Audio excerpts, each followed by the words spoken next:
দেশজুড়ে কয়েক হাজার কোটি টাকা ব্যয়ে বঙ্গবন্ধুর ভাস্কর্য ও মুরাল নির্মাণে সরকারি অর্থ অপচয় ও আত্মসাতের অভিযোগের বিষয়ে দুদক তদন্ত শুরু করেছে বলে জানালেন সংস্থাটির মহাপরিচালক মোহাম্মদ আক্তার হোসেন।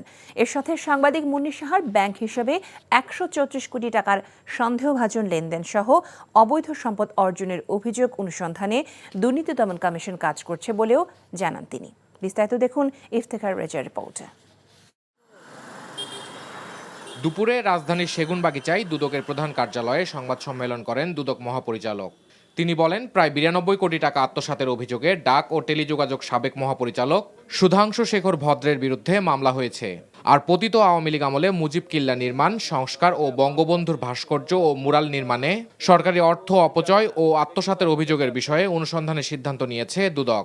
বঙ্গবন্ধুর অপ্রয়োজনীয় ভাস্কর্য মুরাল সরকারি অর্থ অপচয় এবং তছরূপের মাধ্যমে হাজার কোটি টাকা ব্যয়ে নির্মাণের অভিযোগের প্রেক্ষিতে এই কমিশন কর্তৃক এই বিষয়ে অনুসন্ধানের সিদ্ধান্ত গৃহীত হয়েছে। সাংবাদিক মুন্নী সাহা ও তার স্বামীর নিজ ব্যাংক হিসাবে ১৩৪ কোটি টাকার সন্দেহভাজন লেনদেন সহ অবৈধ সম্পদ অর্জনের অভিযোগ অনুসন্ধানে দুর্নীতি দমন কমিশন কাজ করছে বলেও জানান তিনি।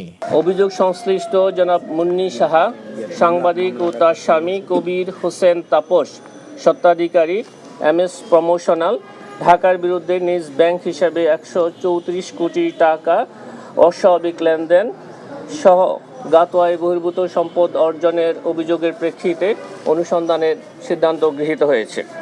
এর আগে অক্টোবরে মুন্নী সাহার সব ধরনের ব্যাংক হিসাব তলব করেছিল Bangladesh financial intelligence unit. Iftekhar Reza, NTV news, Dhaka.